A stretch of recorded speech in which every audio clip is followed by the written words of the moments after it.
As my Skylanders obsession makes its grand return, so does some of the characters I made when I first played Imaginators.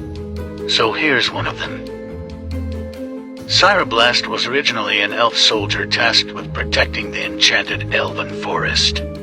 One day, he and his squadron were sent to the frozen wastelands of Mish to hopefully track down a mysterious treasure within the icy peaks.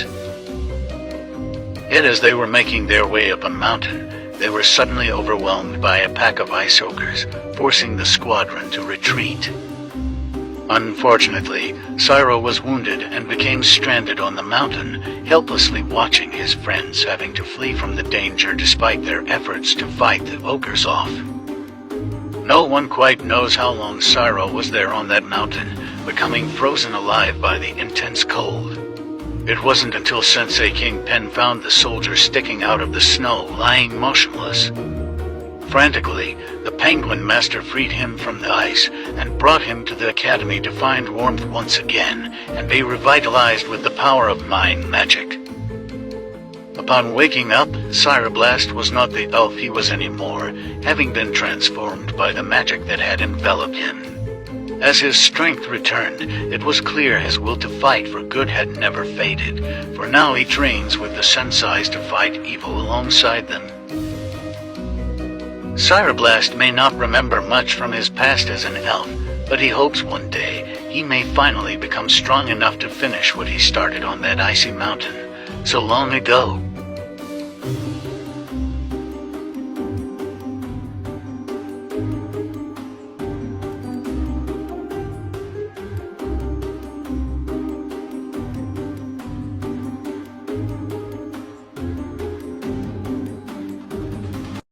Next Skylander OC, we have Spellfire.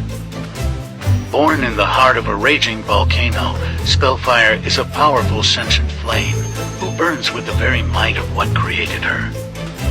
Yet soon after their creation, it was much to their dismay that no one could see her, and anything she may touch would burn and be destroyed. Ages Spellfire spent in the volcanic wastelands, growing lonely and frustrated.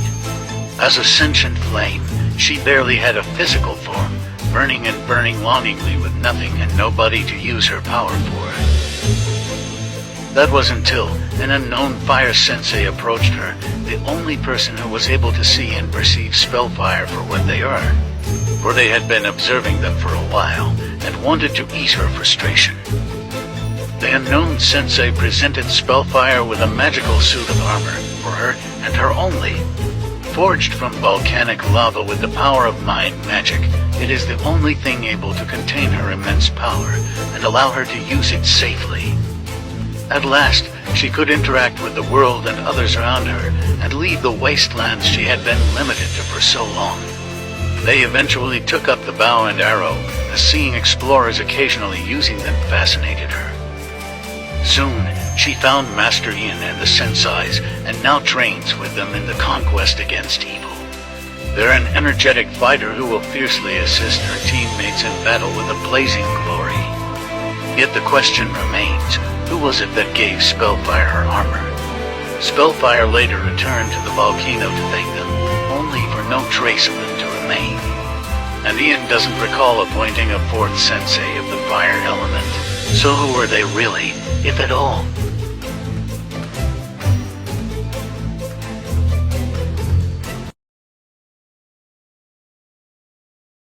For the next Skylander OC, we have Clash. The weather spirits are some of Skyland's hardest workers. Whether if it's maintaining the snowfall in the glacial gully, or keeping the sun's rays at the right angle, their tireless efforts show in the weather patterns all across Skylands. And out of them, Clash prides themselves as one of the best. Vigilant and boastful, he was one of the heads of operation in the Cloudburst Plateaus. Yet disaster struck when Chaos was creating the Doomlanders, and a gigantic vortex of mind magic appeared in Shelmont shores. While frantically trying to get the lightning bursts under control, Clash along with some of their comrades were teleported far away due to the massive amount of unstable magic. Clash was brought to a desolate cave, with no idea how far they were from his teammates. The now frightened spirit darted about the corridors for a way out, for this was not what they were used to at all. In their panic, they came across a pair of curved swords and touched them unscathed. Curious, they picked them right up and started messing around. You never know what's in a strange cave, so might as well. After some time, Forklash was found by Sensei Starcast, who was among those sent by Ian to look for the missing weather spirits. It was after this fiasco that Forklash realized, while being the best at their job was good and all, the protection of Skylands as a whole was far more important. And so, they agreed to start training to become a Skylander.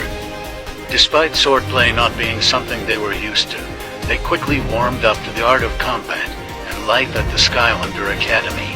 Forklash does miss their life among the clouds and weather, yet they are proud to be part of Skyland's next generation of heroes, and hope that someday they'll find their missing comrades.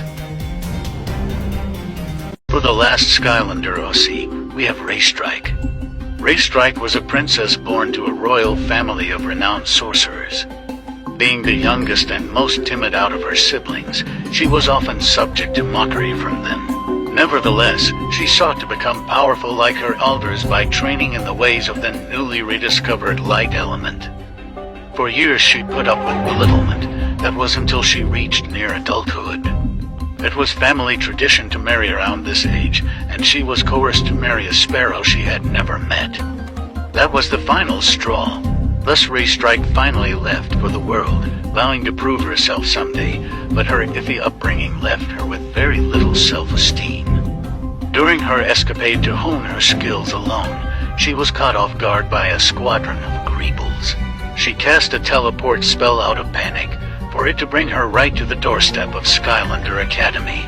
After meeting with Master Ian and Sensei Mysticat, Raystrike agreed to start training to become a Skylander. They saw her great potential and fighting spirit.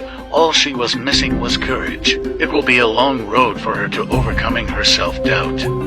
But now with the guidance of the Senseis and 3 new friends, it'll be less of a dark one.